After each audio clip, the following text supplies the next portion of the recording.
Thank you very much, MC, and also welcome to the afternoon session. I think for this afternoon session, I think the intention is trying to follow from the previous session that we already heard about the Thailand experience on how can we move on to the energy transition by policy and regulation. Now, today I have the four distinguished delegates, my panelists. From the first one, I would like to introduce Mr. Nurul Emin. He is the chairman of Bangladesh Energy Regulatory Commissions. He has a wide range of the profession in the energy field and also other fields. He has the master degree in the management from the Dhaka University, and also he has joined the civil servant from January 1986. And he also, interestingly, he also taking the position as the chairman of the Khamar Tastan Bank in May 2022 as well. So he has a wide range of both the energy field and also the banking sector as well. Please join me welcome Mr. Emin from online as well. And yes, Mr. Emin. And the second one who is joining me today is Mr. T. Selalord. He is from Cambodia. He is a manager of the transmission and the sub-transmission office from the Electricity Authority of Cambodia. And he has the wide background in both the academic fields and also the operation fields. He working at the ERC, and also he is working as a lecturer before at the Northern University and the BBU University as well. And please join me welcome Mr. Lee in this session. And the third distinguished speaker in this session is Mr. Kachendra Singh. He is the member of the Petroleum and the Natural Gas Regulatory Board, PNGRB, and he has also the wide range of both the commercial and also the regulatory point of view, because he is not only working as a regulator right now. Before he joining as a regulator, he worked as a director in marketing at the GAIL India Limited, which is the India national largest natural gas company. He also responsible for the bringing up the LNG cargo to Cambodia, and he has do many initiatives in the gas business in India as well. So please join me welcome Mr. Kachendra in this session as well. And the fourth speaker in this session come from Lao PDR. He is Mr. Sisabai Chantra Sombat. He right now is a technical officer at the Department of Energy Management. His experience is also interesting. He is now not only working as a technical officer, he is also trying to disseminate the legislation and providing the technical training to the energy business operation. And he also working before as a researcher at the Renewable Energy and New Material Institute in Lao PDR Research, and also working as the research assistant at the Jeonju University in South Korea, and he holds a PhD in electronic engineering with a specialization in the semiconductor. Please join me welcome Mr. Sisabai as well. Today in this session, I think it is very interesting that when we come to the question of the energy transition, we have to facing with many challenges. On one hand, we need to make sure that how can we drive our economic growth and trying to lower our poverty reduction. And on the other hand, we need to make sure that how can we achieve the goal of the climate change and how can we make the mitigation on the climate impact.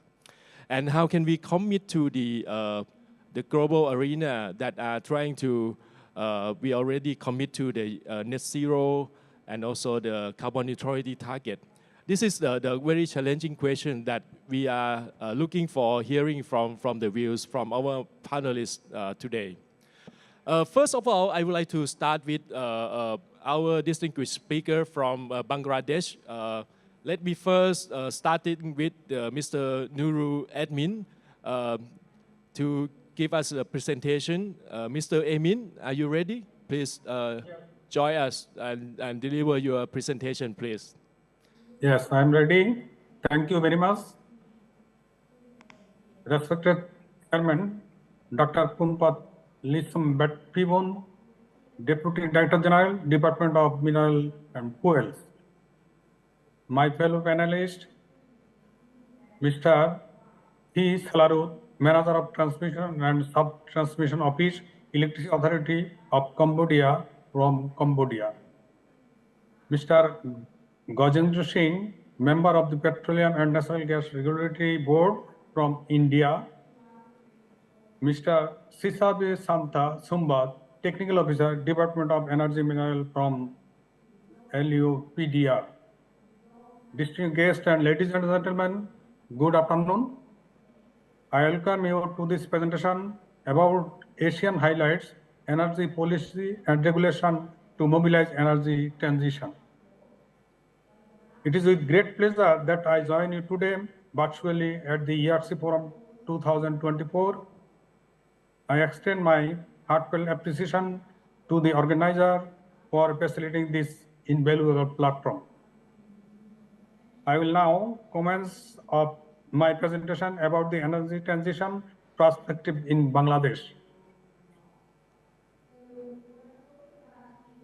Bangladesh is the 7th most climate vulnerable country in the world, despite contributing only a small fraction, 0.48% of global emissions. Bangladesh is signatory to the UNFCCC and has the obligation to detail greenhouse gas emission, resilient building, and the transition to a low carbon climate resilient economy. Total greenhouse gas emission in Bangladesh in 2019 were about 213.19 million tons of carbon dioxide equivalent, which was a 40% increase from 2012 status. This increase is mainly due to change in the energy mix. Of this 213.19 million tons carbon dioxide GHG emission, energy sector contributes 115.26 million tons, which is followed by agriculture, forest, and other land use 72.64%, waste 21.04%, and high industrial process and product use 4.26 million tons, respectively. Bangladesh domestic energy source is natural gas, and the annual supply from a domestic source is around 2,000 mmCFT million cubic feet per day, against the current demand of about 4,000 mmCFD. LNG imports of around 600 to 1,000 mmCFT are crucial for meeting the formal grid demand that is creating pressure on the foreign currency reserve and supply side volatility. LPG supply of about 1.5 million tons of annual capacity, mainly by private sector, operates is an option as an off-grid arrangement of gas consumers. Bangladesh oil sector is almost 100% import-based, and annual consumed is about 10 million tons. The import of fuel oil is also a serious concern for our economy. The country has a domestic coal supply of around 5 to 7 lakh metric ton annually. 3 mega coal field power plants, total capacity 4,000 MW, run on imported coal. Bangladesh has outstanding achievement in the power sector, especially in access to electricity, per capita electricity consumption, demand side, efficiency, overall transmission and distribution system, loss management, etc. But the issue is the over dependency on fossil fuels in the energy mix. Total renewable energy based generation capacity at present is only 1,183.63 megawatt, which is 4.3% of the energy mix. Captive power capacity is 5,664 megawatt, which is mainly gas and diesel based and is not included in the SAR. As of June 2023, the total installed capacity including captive is 30,849.63 megawatt.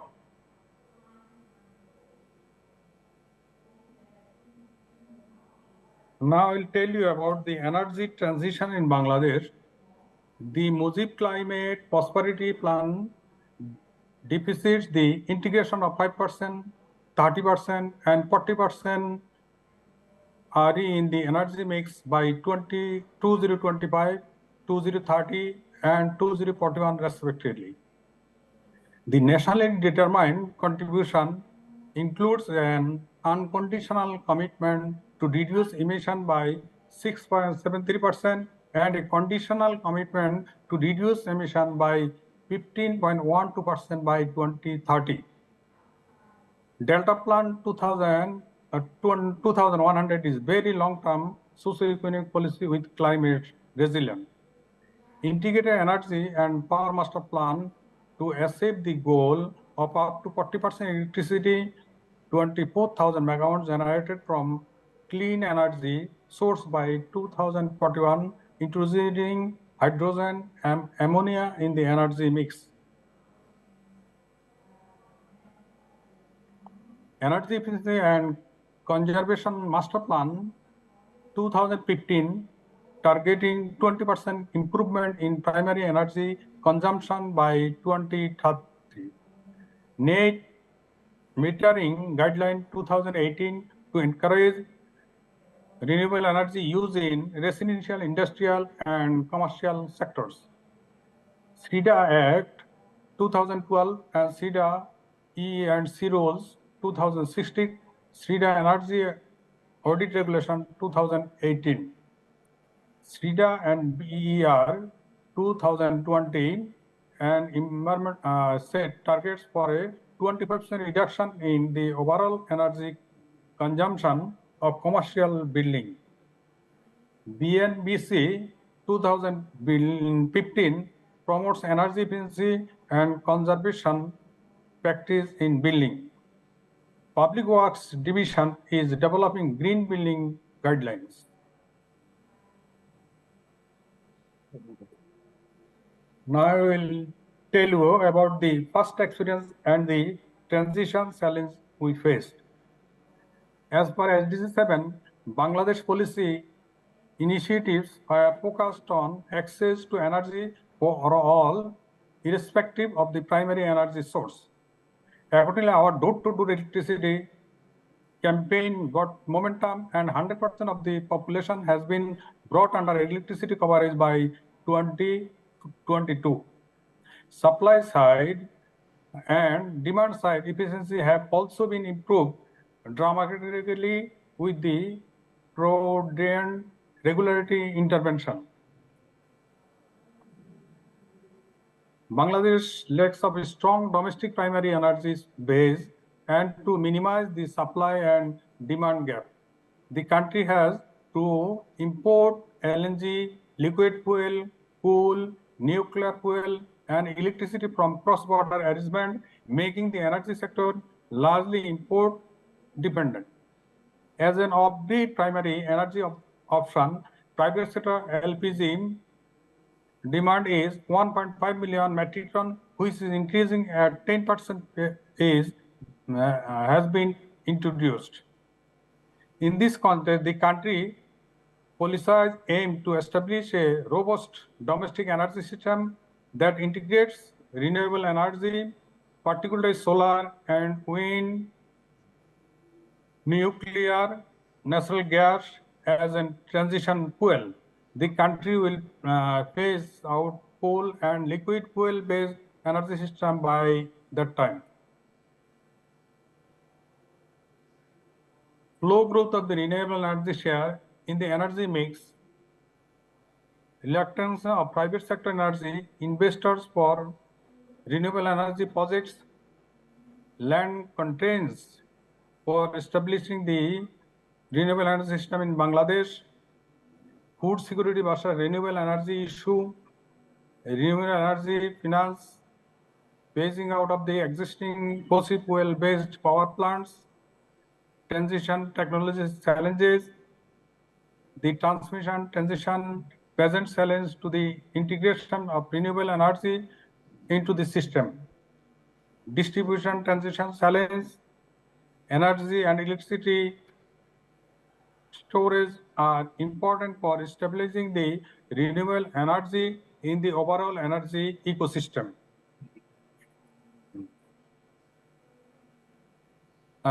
Challenges are the regional energy integration challenges, regional policy synchronization, forward and backward linkage in the total energy system, human resource development with a special emphasis on capacity building of the existing manpower, undertaking more power plant projects based on fossil fuels, especially imported coal, natural and geological challenge to establishing reliable, efficient solar and wind farms in Bangladesh, reduction of the reserve capacity rate of electricity generation, introduction to the carbon capture and storage system, political economy. Let's now look ahead and consider our future steps. Domestic gas, a low-emitting option with existing infrastructure, can be used as the basic transition fuel.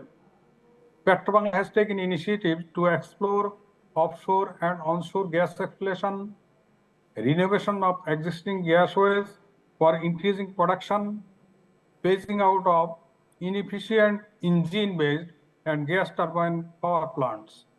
Addition of nuclear fuel to the energy mix can be utilized as base load in the long run. BRC innovated GDF, ESF, PDF for smart energy financing. License waiver up to 5 megawatt capacity to promote in the energy mix. BRC Energy Research Fund for advancing R&D for energy transition. Advocacy for energy transition aligned with the government policies, ensuring environmental compliance through license service like 70% efficiency in power, promoting regeneration, cogeneration, etc.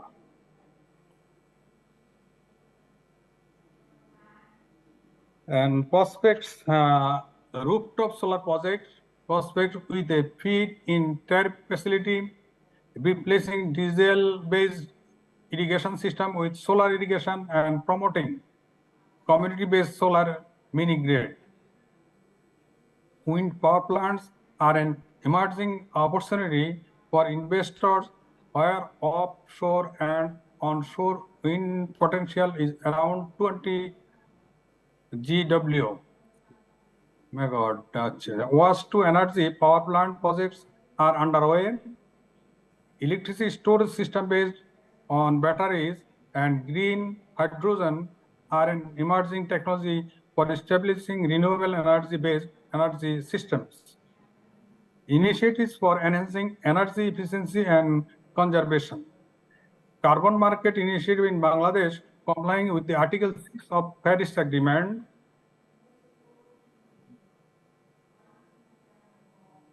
Let us now examine the collaborative efforts that will enhance our regional energy security.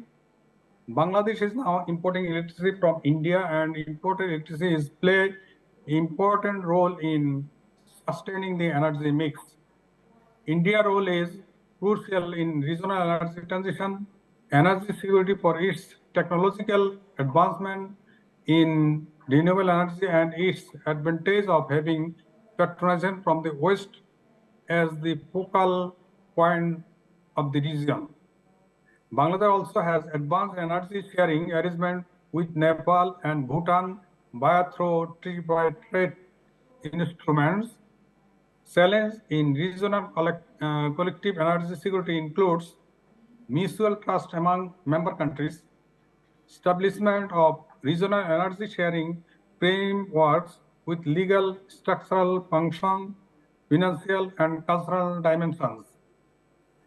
Domestic energy security of member countries in cases of geopolitical and strategic causes.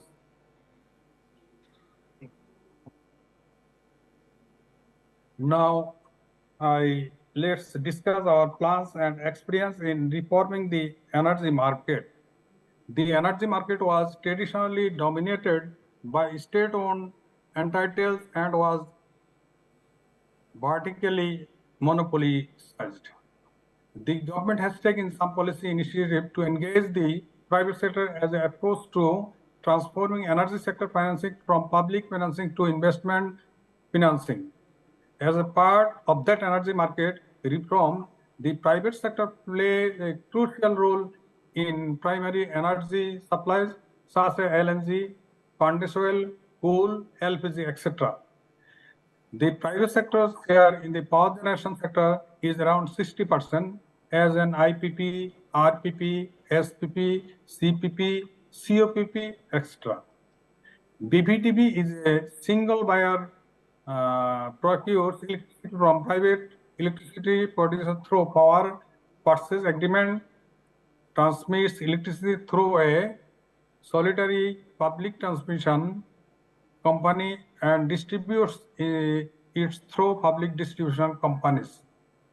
Energy pricing is a major concern of BRC as per the BRC Act 2003. Recently, amendments to this Act have empowered the Ministry to determine energy price through administrative pricing mechanisms. BRC determine energy tariffs through BRC energy tariff regulation, ensuring the active participation of stakeholders and consumers. BRC determines and adjusts the LPG tariff monthly to adapt fluctuation in the external market. Now let's explore the Bangladesh perspective at Asian COP 28. The Mojib Climate Prosperity Plan aims to reduce greenhouse gas by integrating 40% renewable energy mix by 2041.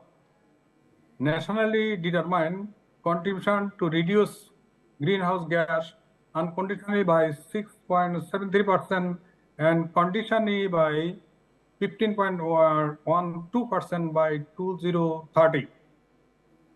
Climate change adaptation. The National Adaptation Plan of Bangladesh 2023 and 2050 has been formulated. Carbon market. To implement the Article 6 of Paris Agreement, Department of Environment under the Ministry of Environment, Forest and Climate Change is working with the technical assistance from development partners. As a part of carbon market mechanism, governance structure designated National Authority DNA has been finalized.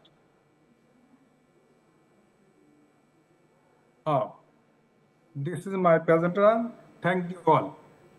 Thank you very much, Mr. Emin, for your presentation. I think we learned a lot from you. And also, have you mentioned many interesting points on your energy transition as well, in terms of your trying to phasing out the inefficient fossil fuels and also trying to looking for more options of the renewable energy in the future, like adding nuclear, solar rooftop, wind, and waste. We will come back to you again on the next session round for the Q&A. But right now, I would like to invite the second speaker, Mr. T from Cambodia, to share with us on his policy and regulation on the energy transition. I have to tell you that we have only 15 minutes for your presentation, and so that we can save time for our Q&A. Thank you, Mr. T. The floor is yours. Okay, thank you, Dr. Chair. My name is Silarot from Electricity Authority of Cambodia. Now I'm very glad to present our country highlight and also policy toward energy transition.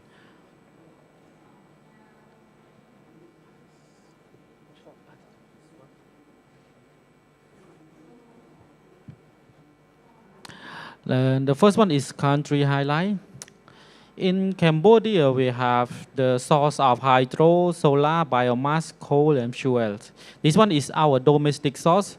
And in 2022, the total renewable energy capacity around 62% of the total our domestic.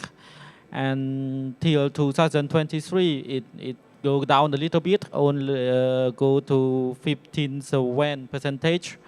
Because of this one is because of we build, because this coal is not built now, but we start to build at 2 or 4 years last time.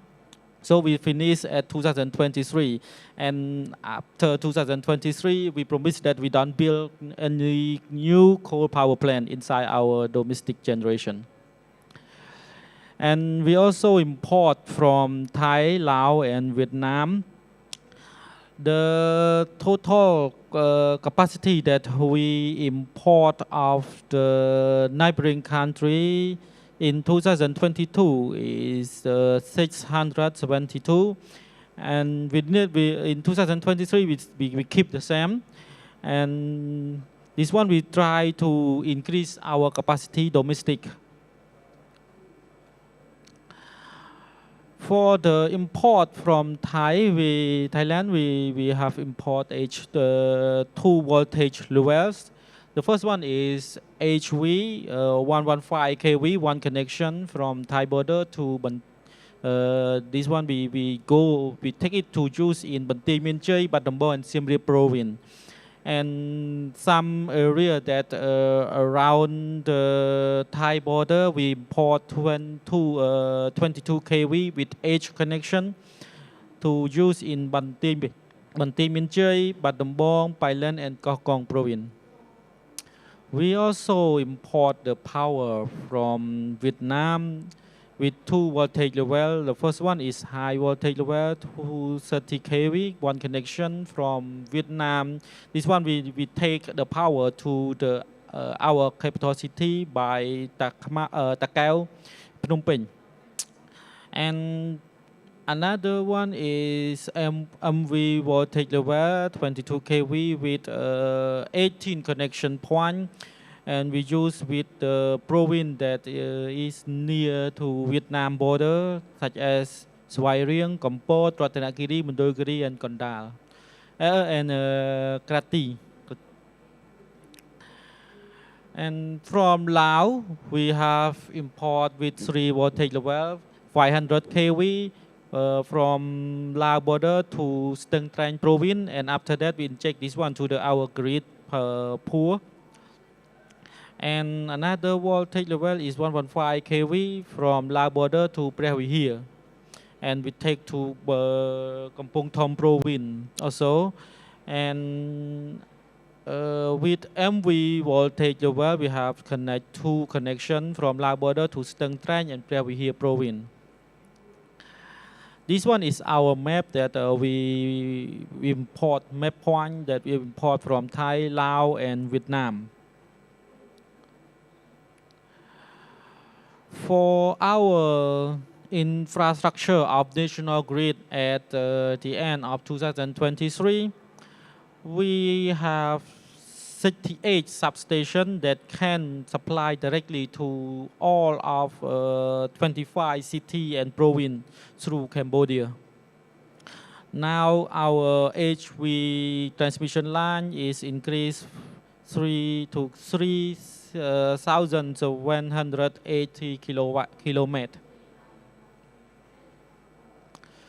This one is our map that we plan to build. We plan to build the new one is 500 kV from Phnom Penh to Lao border for import power from Lao, from hydro or something like that.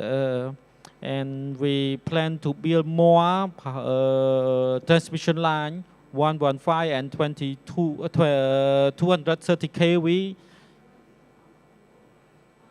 And now we have 500 kV from Lao border to Stang Trang, and another one is from Kokong to Phnom Penh. The blue one is the 500 kV transmission line. For the second section is power development plan.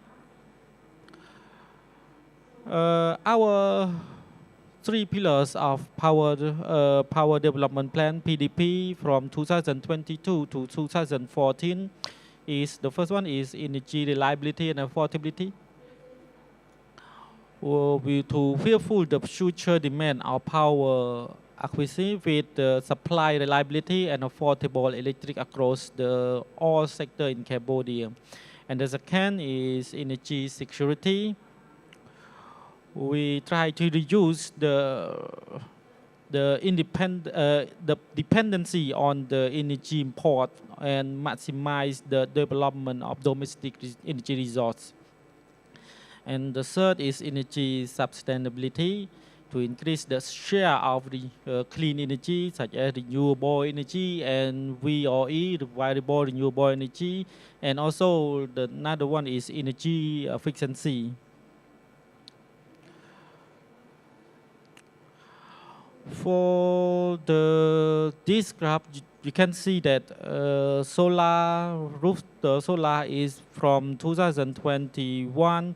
We try to increase to 2040 5,800 megawatt, and we done for the coal, we don't build the new coal. So you see that from 2024 until 2040 is the same coal, no new coal anymore. And we also add the BESS. We plan to add in 2040. For generation mix, before 2030, coal would be dominate in energy generation mix. However, this would be reduced dramatically in 2040. The solar PV would increase from 4% to 14% in 2030, and energy efficiency would be also play important role in minimize the consumption per capita of Cambodia. This one is graph that we plan to build the BESS in 2014. The target that we use the energy efficiency, we have three targets for sector: industrial, residential, commercial, and transportation. And the third is the energy transition. As our ministry said, we ensure care. The first one is clean, affordable, reliable, and equitable energy. And we manage the energy transition toward the zero carbon by including EV charging infrastructure. Now Cambodia, we do the roadmap with EV charging station and EV car for support the increasing of using EV car in Cambodia. Increase renewable energy to at least 20% by 2030, and doubling of the Asian expected benchmark of 35% by 2025. This one, as the mentioned first, I think the hydro will be play important role to increase the renewable energy until 70% in 2030. Align policy and plan with carbon neutrality gas upcoming PDP revision. Now we try to revise our PDP to be the carbon neutrality. Integrate battery storage, 100 megawatt pump storage hydro in 2028, and 200 megawatt of solar and wind power to the national grid by 2030. Phasing out coal. Recently, we can sell 700 megawatt domestic coal in this one, Bentum Sako, we call in Kokong province. That one we change from this to another source already. And these projects are already approved by the government and also signed the PPA already. And export the facility and retire small feed of the coal power plant early. For long-term strategy for the carbon neutrality, Cambodia vision of the carbon neutrality and resilience socially by 2015 net zero emission. We promise that we don't build the mainstream hydro dam on Mekong River, no new coal generation capacity beyond 3D commissioned project, investment in the grid modernization and also flexibility and storage, energy efficiency measure in the building and industrial, invest in LNG import storage and infrastructure, use of natural gas, dispatchable transmission fuel,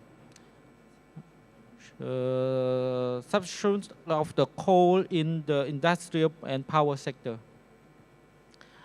For the sector challenge, the first one is policy.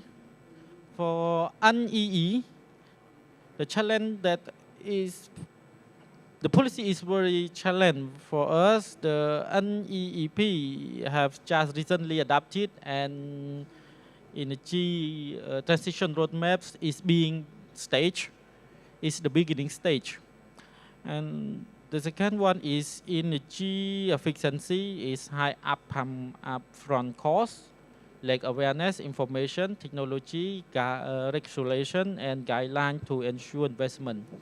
This one, for energy efficiency, even though we are already the issue, the energy efficiency policy, but this one is also challenge for us. EV roadmap is developed, insufficient charging infrastructure, and need policy and regulation and life cycle environment impact. For VOE challenge, renewable energy source is like solar and wind are intermittent. Integrating these variable energy source into the grid while the maintain grid stability and reliability propose significantly challenge. So because of the solar and wind is very fluctuate by the weather. For the grid modernization, transition the decentralized model with distribute renewable energy resource is required significant upgrade the grid modern. And another one is investment and financing. The transition to renewable energy requires substantial investment and infrastructure, technology, and also capacity building for the people. Thank you for your attention. Thank you very much, Mr. T, for your presentation. We hear well from you on your policy trying very ambitious for the RE achievement of 70% by 2030. And also your policy to phasing out coal, 700 megawatts, and that is quite a large number for the future. And we can hear also for your challenge on the financing as well. So I think that that might be the questions that we can come up later. Next speaker, I would like to invite Mr. Singh to give a presentation and share with us on your energy transition policy and regulation. The floor is yours, please. Thank you very much. Thank you very much for giving me this opportunity. Good afternoon to everyone who are present here. With regard to this energy transition, we have seen that in previous sessions, this has many things have covered up. Only few things I will touch upon so that we can make this session precise. Energy transition is a need of the hours. Everyone knows that all global community feel that nobody can ignore that the climatic changes, what we are facing all across globe. And then the energy sector is the largest contributor of emission. And that we are seeing the kind of disasters and the kind of, we are seeing that all across the country, whether it is a heat wave, whether it is a cold wave, whether it is a floods all across, we are seeing that these are the things which we cannot avoid and impacts are real and severe. What does it mean that what we require to do? Global emission reduction is 45%. The base level is 2010. From 2010 to 2030, we have to have reduction this thing. To achieve net zero, this is the target what each and every country, because 194 countries have signed the agreement and they have shown their commitment that everybody is working towards this direction. Between 85 to 90% global energy electric supply is through renewable. That's what is the target. More and more renewable energy will be is being used, and all across country we are seeing the efforts are being made.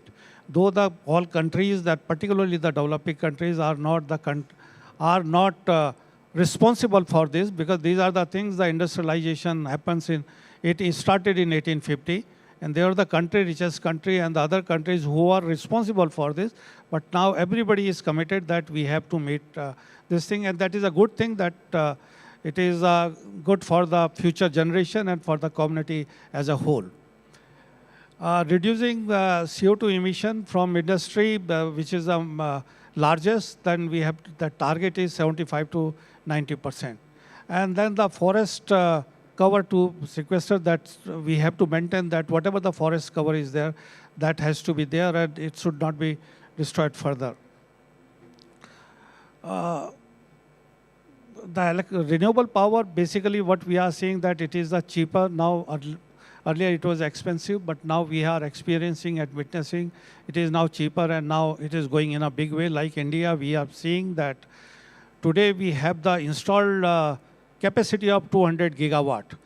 And the thermal power, the coal running on the coal, we have a total installed capacity is around 250. And the gas is 25 gigawatt. But the peak load capacity requirement is around 250 around. This year it has gone to 265. So it is going to increase because per capita energy consumption is low. So everywhere in the same scenario all across country. If we see the global energy mix, which is going to be look like this in 2000, what is that? It was million ton oil equivalent was 9,000, then 22, now it is 14,400, and now going forward it is going to be this. But renewable is going to play a big role. That's what is there, and everybody is working towards that direction.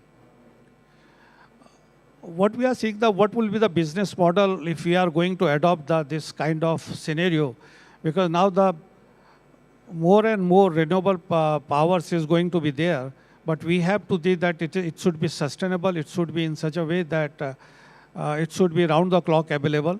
So how it could be that way, and what would be it should not happen that the way we have reached to this stage, in future we should not have that, particularly the lithium and the graphite and other minerals, what it is required for, like for electric vehicles and others, we are damaging our forest, because all these minerals are now, we are seeing that it is available in the forest area, particularly that's what we see in India and all other places. So we should not further damage our forest. So that also we need to keep. Otherwise, one side we are driving and other side we are falling in the different places. So that's what we have to see, that it should go side by side. If we are seeing the India part, India is currently, we have a good reserves of coal. So our dependency is on coal, particularly power, but renewable is now increasing. And we are seeing that net zero target, how we are going to be 2050, we are seeing that this is going to be our target. But 2030, 2030, we have kept a number of milestones that what we are going to achieve by 2030. Because what we have seen and what we have experienced, that each and every country has its blueprint. It cannot be like copied from, like it is for the suiting to the one country may not be suited to the other country, because that we have to see the overall growth. And we have to see what kind of vulnerability you have. If you see the data of, because the geographical location of India is such that the disasters what we used to get earlier in 1951 to 60, that number has increased to 210. But now everywhere we are seeing the number of extreme weather conditions we are facing, and increasingly that particularly the floods, all where the heat wave and drought, all other things now we are seeing that this is due to this climatic change. These are the few things where we see that almost we lose every year 3.25% of our GDP due to these disasters. So we have to, it's not only that we have to see the opportunity, we have to see that we have to save ourselves. We have to make sure that this kind of investment, what we make, that can be addressed. The plan, what we have, as I did mention, that for our energy requirement, 75% of our requirement depend on import. Particularly if you see the oil, 90%, the second largest importer, we are there in the all across globe. Gas, we have the 7th largest, and coal, we are having 30%. So the coal also we are being imported. We have the coal reserves, but we are importing coal. And the energy we generate, particularly the power we generate, around 67% power is being generated through domestic coal, and 7 to 8 gigawatt is being generated through import coal. And rest is through renewable, which is covering almost 21% of the total energy requirement. If we see the growth, because world and if we compare India, that per capita energy requirement and vis-a-vis the per capita power requirement, we see that we are quite below. And now it is a developing country. And once the economic, GDP is doing excellent. And we have in past achieved a double-digit GDP growth. So we are seeing that going forward, it is going to be that way. So there are the requirement, that huge power requirement will be there in India. And there are the good, what we call the requirement of investment in India. If we see the share of emission from power, it is 46%, which is most, and in 30% industry. Whereas we have seen that going forward, industrialization will take place, and more CO2 emission will be there. But India as a country has seen that no thermal power, coal-based thermal power plant will be now built. Now a lot of focus is on gas, because gas we see as a transition fuel, and we see that in going forward in India, we cannot directly jump to. One is that for renewable energy, we have the target by 2030, we will achieve 500 gigawatt installed capacity. And we cannot cut down the power generation by coal, because we have to take care of the development also. So, but it is getting stagnated. Power will get stagnated, and then this renewable will take charge of whatever the future growth will be there in this thing. But what we are seeing that in renewable, lot of investment, particularly this energy companies, particularly the dealing with oil and gas and coal, we are seeing they are also seeing the good opportunity, because they are seeing if the fossil fuel are going to be phased out, so they are investing in renewable energy in a big way.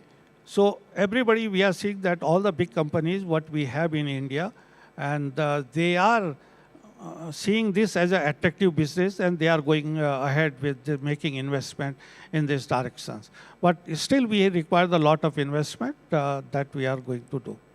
As a regulator, we have to see that how that transition takes place. So we are working on that. One is that I did mention that the current gas requirement, which is 50 million ton, it is now going to be by 2030, we are targeting 150 million ton. Accordingly, the LNG regas terminal of 50 million ton per annum has already been installed, and now it is going to be commissioned. So that is the gas requirement, because our requirement 50% is domestic gas is being used to meet the 50% requirement, but more and more is import because no new domestic source is coming up. So we are seeing the more and more we have to be dependent on import. So that's what regas terminal of 50 million ton have already been cleared, and now it is on different phases of this thing. Currently, it is operationalized up to 47 million ton. Yeah. So that way, the transition, what I say, that it depends on country to country. Because we see India as a large country, we have the large population, we have the large geography, and regulator has to see the transitions, how to take place straight away. Jumping on completely on renewable will also not hold good. So we have to maintain the thermal power, we have to maintain the gas-based power plant, and then we have to see renewable. Particularly that biomass and all other things are CBG and other things going on, but it is slowly growing. I mean, it's not like it is contributing much. It may be contributing currently hardly 1%, but may go further in future. Thank you. Thank you, Mr. Singh. I think we hear you very well on your ambition, even though you are quite energy dependent on the import of oil, gas, and coal. But you are trying to diversify and make it more renewable and clean energy in the future. That is very ambitious goal on your promotion on the RE and in the future. And also, I think that you have mentioned about the good points on the tariff and also the data in terms of governing the future of the regulation. This is also very important as well. Maybe we can come back to your points later on the Q&A. But now let me ask our colleagues from Lao PDR to give a presentation and share with us on your energy transition plan. Hello. Okay, thank you, Dr. Poonpat, for your facilitating. Good morning, everybody, ladies and gentlemen, distinguished guests. My name is Sisabai, a representative from Ministry of Energy and Mines of Lao PDR. And today is my honor to be here. And I would like to express my sincere gratitude to the organizer for your warm welcome and support for this event. Without your hard working, we cannot be here. And also, I would like also thank to my Deputy Director, Dr. Sukwisan, the team leader from Ministry of Energy and Mines, and my colleagues for giving me the opportunity to present today. Okay, let's start with the outline that I will be present today. First, I would like to present the current status of the energy sector in Laos. As you know, we have high potential in hydropower. So hydropower is account for to 0.36%. And second one is coal-fired thermal. And the third one is combined between solar power and biomass is account about 1.5% of the share of total energy generation. Let's move to the domestic energy consumption. For industry sector, it's cover 55%. And secondly is residential sector, cover 25%. And business sector cover 22%.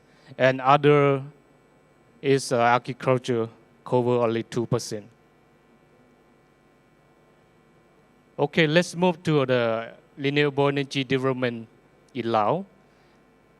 The project on hydropower cover more than other project.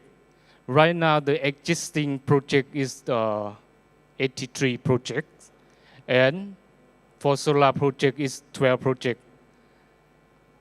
For wind power project, existing only one project construction, and most of renewable project is used in domestically, but some export to neighboring country like wind and hydropower. Let's move to the National Power Development Strategy. We also develop potential power source in the country with the power generation mix for domestic use of the export. And secondly is power generation mix domestically used come from hydro account for 75%, coal-based 14%, and renewable energy is 11%. Our government also has set electrification rate target of 95% for 2020 and 98% for 2025 and 100% for 2030. And also we promote the use of EV target in 2025 should cover with 15% of the total vehicle in the country and up to 2030 by 30%. Okay, let's move to the energy policy and regulation. Our policy is to focus on developing the all hydropower and other renewable energy potential. For example, we have to export to neighboring country and domestic like electricity to other country. And secondly, establish an electricity production energy mix by allocate according to the proportion with the 75% source from hydropower and 14% from coal thermal energy and 11% from other renewable energy source. So apart from that, we also develop for the transmission line system. And to achieve this nationwide coverage and integrated export system is into a single system, advancing toward sub-regional connection hub. Okay, let's continue to the policy. We also promote electricity exportation across GMS country to achieve the goal outlined in the SAI MOU, particularly within LTMS project in ASEAN region. And also create mechanism to reduce oil and gas import. As you know, our country is import oil from other country almost 100%.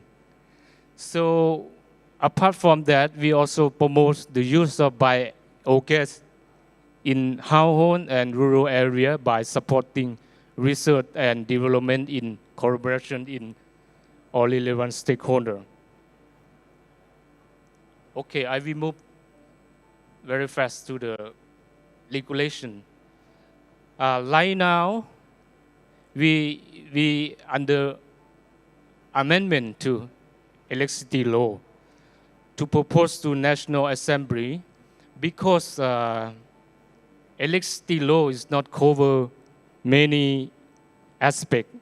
For example, multilateral power trade and also REC and renewable energy aspect.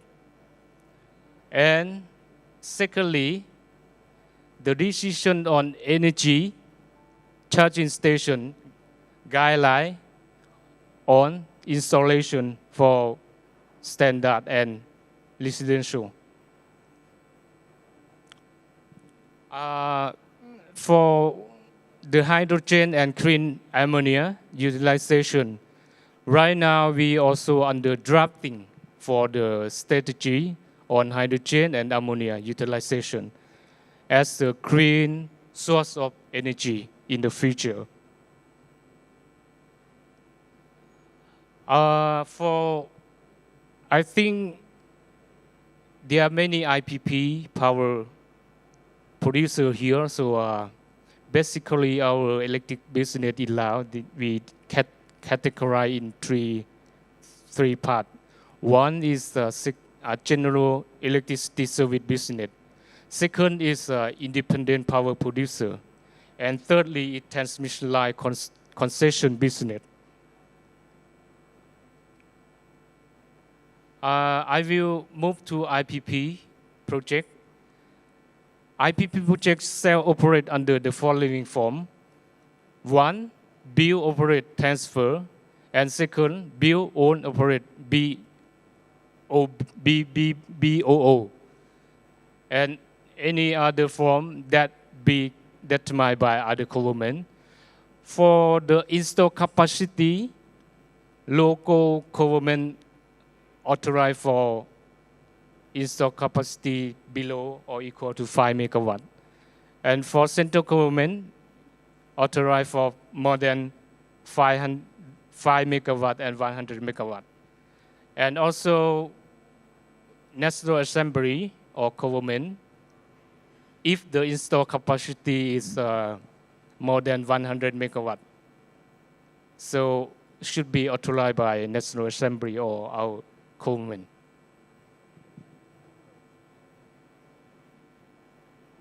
Okay, I just want to move to the procurement of the project developer for IPP.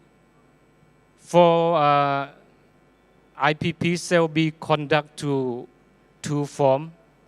The first one is solicited proposal, and second one is unsolicited proposal. The project that provide greater benefit to the country compared to those specific in the law, in the unsolicited proposal. Okay, I just want to move to other regulation. I think I have to move to the SOP.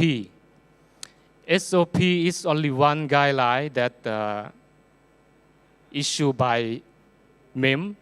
The objective is to define the definition of SOP for producer, task and time frame, work method and coordination mechanism. And the aim is to centralize and streamline to ensure clarity and promote uniformity. The purpose to facilitate the effective, efficient and timeline implementation of electricity development project.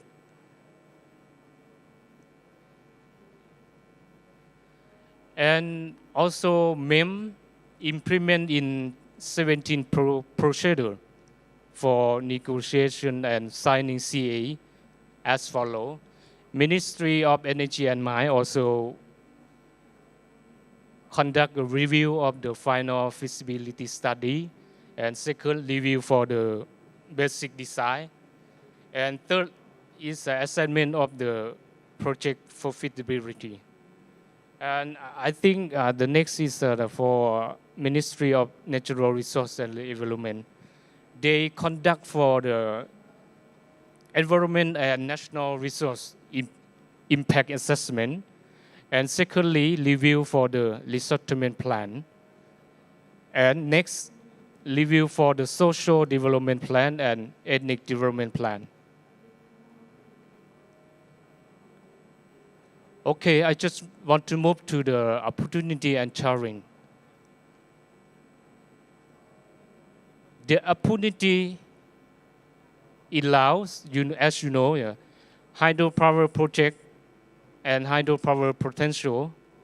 We develop a large-scale hydropower project which can be contribute to domestic and generation as well as export potential to neighboring country, and also energy export by export the surplus energy to neighboring country such as Thailand, Vietnam, Cambodia, and other country.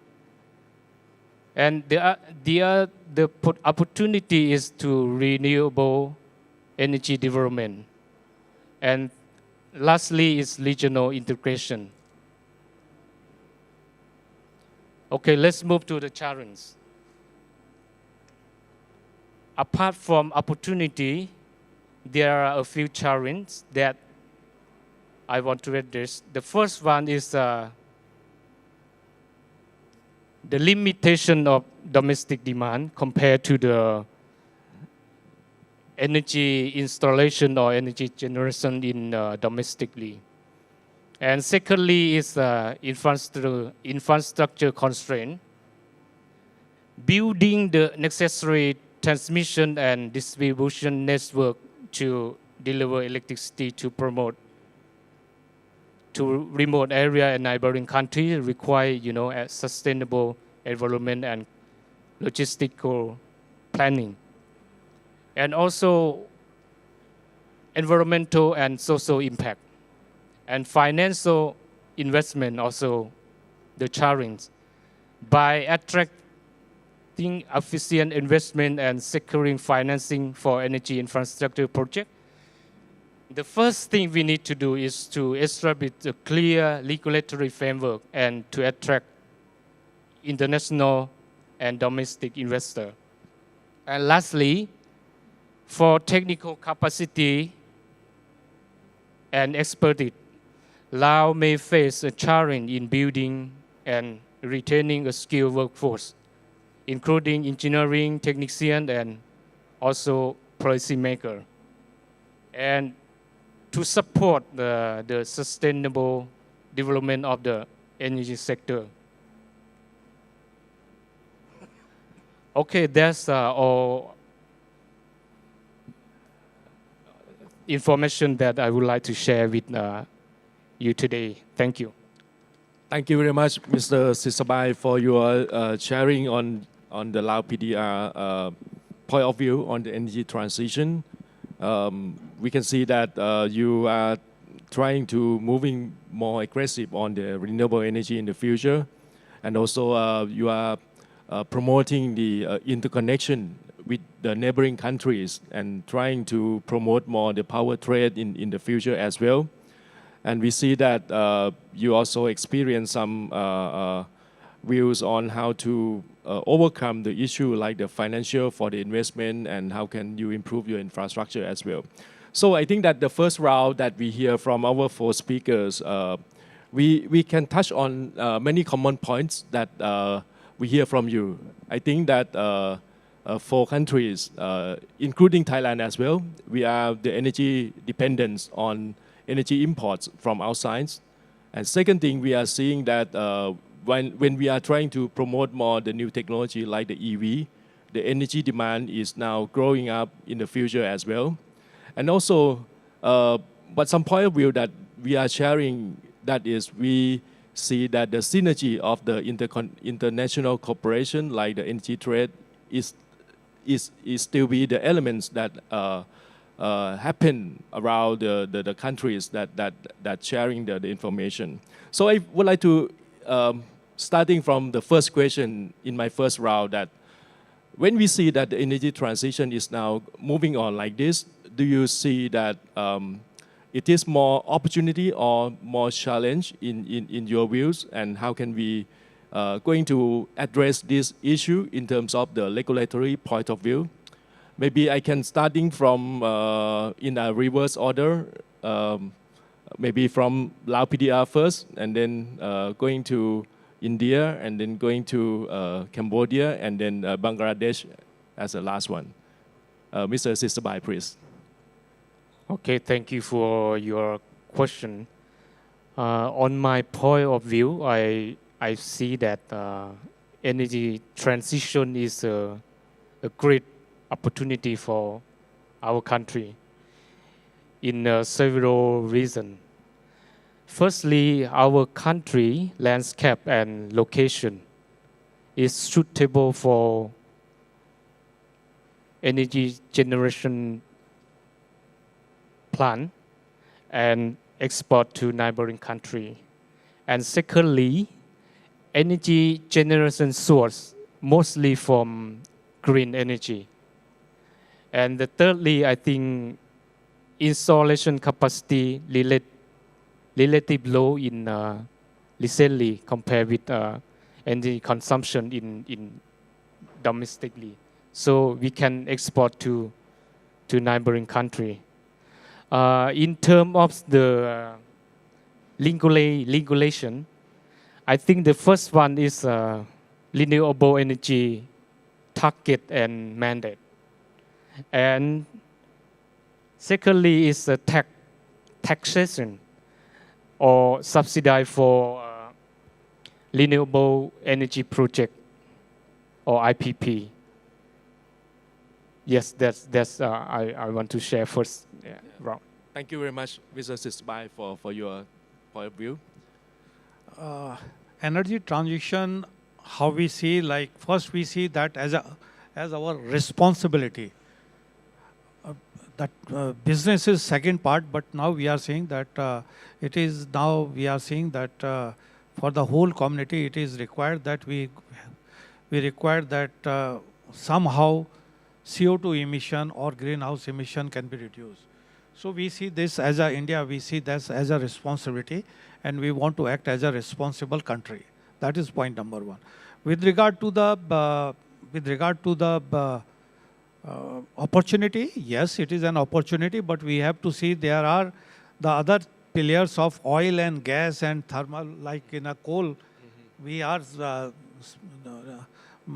seeing there's a big companies are operating there. So now they are seeing the opportunity in this field. So they are investing in a big way.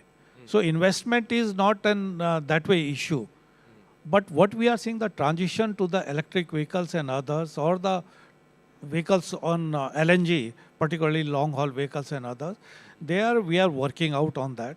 So as the transition should be smooth, because currently it all depends on the affordability. Because currently the electric vehicles, particularly three-wheeler and all others, two-wheelers, those are going to convert, and now it is already taken place, and lot many vehicles are getting transformed to that. But if we have to do the public transport vehicles and other vehicles, there is going in steps. First it is going for the schools, then it is going for the other things, so it is going on. So opportunities are there, but side by side the other businesses we have to see in the oil and gas and others, they are also getting hit. So we are seeing, that's what we are seeing, we want to make use of gas as a transition fuel, which at world level also it has been agreed. So currently, as I was saying, that our consumption is 50 million ton, that's around 200 million standard cubic gas we use. But now we are targeting by 2030, we want to take it to 500. So there again is an opportunity. So we have put all across country the big network, and we have connected all the geographical area, we call it, all the district headquarters, all other things through gas network. So at each and every places, in each houses, there should be a PNG connection at their houses. So we are seeing in a big way, lot of investment opportunities are there, and lot of investments are going on.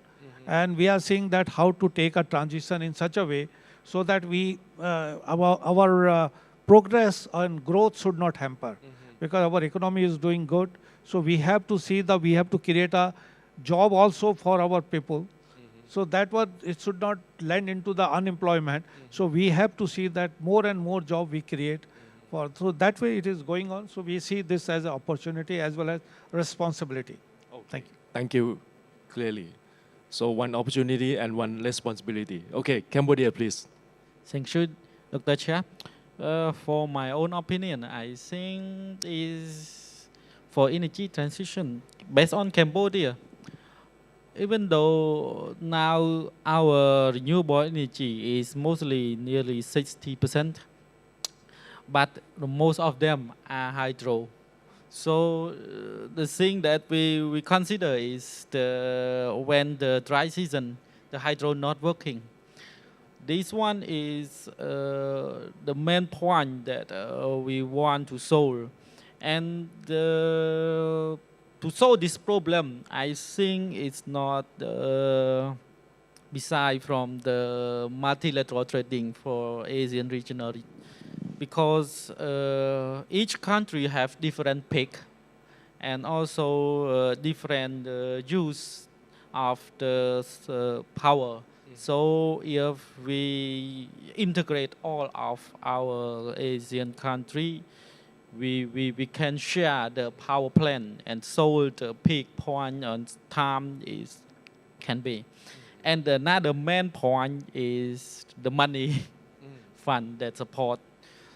If we want to do or inject the renewable energy inside our system, we need to do the grid modernization. So the money is the main point.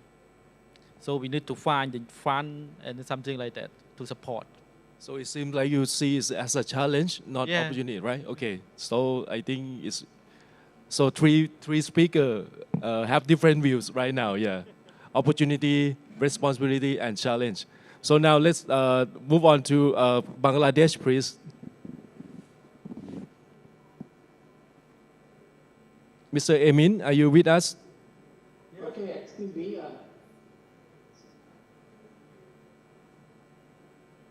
Please, do you think that the energy transition is the opportunity or the challenge in your view?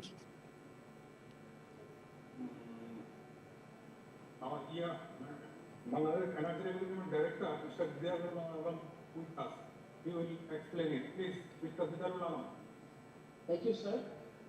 Actually, for Bangladesh, presently, I would like to highlight three aspects why energy transition is an opportunity for our country. Because, first of all, if we consider the input dependence, our energy sector is hugely input dependent. So, input dependence is a crucial issue for our country. Number two is the climate vulnerability, as our Honorable Chairman already explained it. Our climate vulnerability is a cause why we are actually opting for the transition, and this is becoming a responsibility for us also. So for this, our policy and regulatory mechanisms are directed towards achieving this energy transition, so that our economy can grow very smoothly. We can ensure our energy security for very smooth economic growth, and this economic growth will be environment friendly and climatically resilient. So I think this could be the appropriate answer to the questions. Okay, thank you very much. For Bangladesh, like to be opportunity. So 2 opportunities, 1 challenge, and 1 responsibility. Okay, for the first round questions. Now I open the floor for the audience to address your questions, and please identify yourself as well, please. Anyone want to ask the question? Please raise your hand. Yes, I saw the gentleman over there. The microphone, please.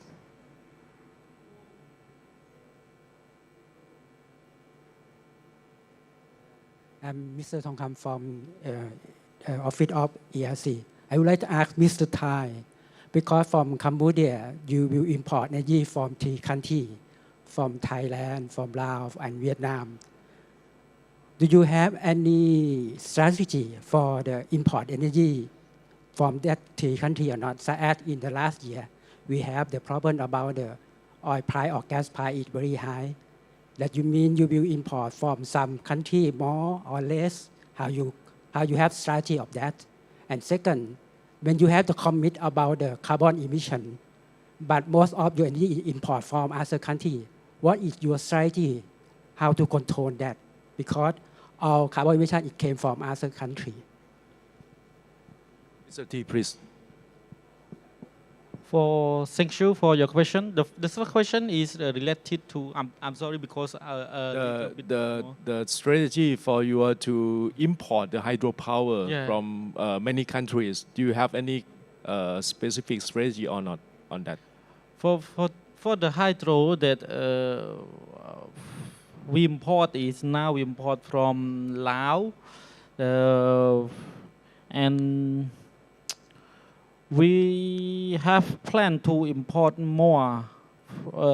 Inside our slide first, we import around 400 megawatt, and we plan to import more power from Laos if Laos can. So for hydropower plant, the strategy, I'm not sure that for this one is the high level of mean the top management. I cannot answer for this point, but I will try to answer that Cambodia want to import all hydro from Laos if Laos can sell. And another question, I think two questions, right? I think, can you repeat your second question? Can you repeat the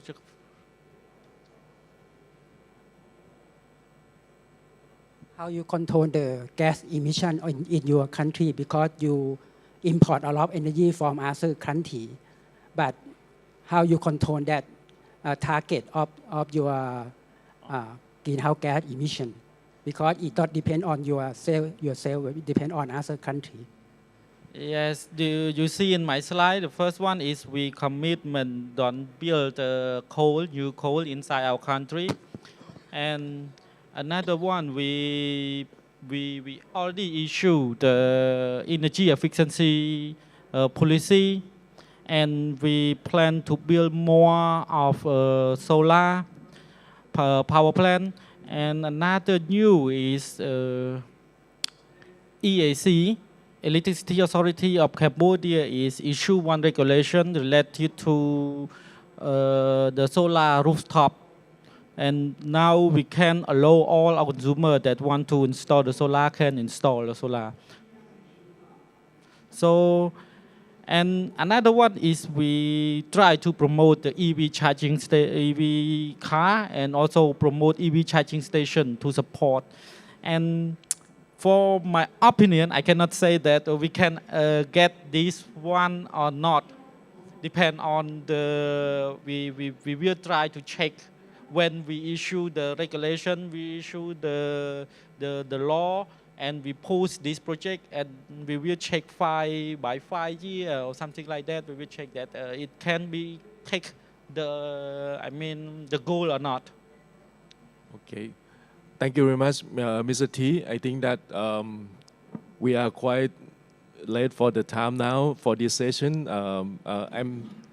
I think that maybe some other people might want to ask more questions, but please save it to ask maybe outside this panel. I think we have a lot of extensive discussion today already. And also, thank you very much, my panels, for your great presentation and your answer for the questions today. Thank you very much. Please join me, give the big applause to our panelists today.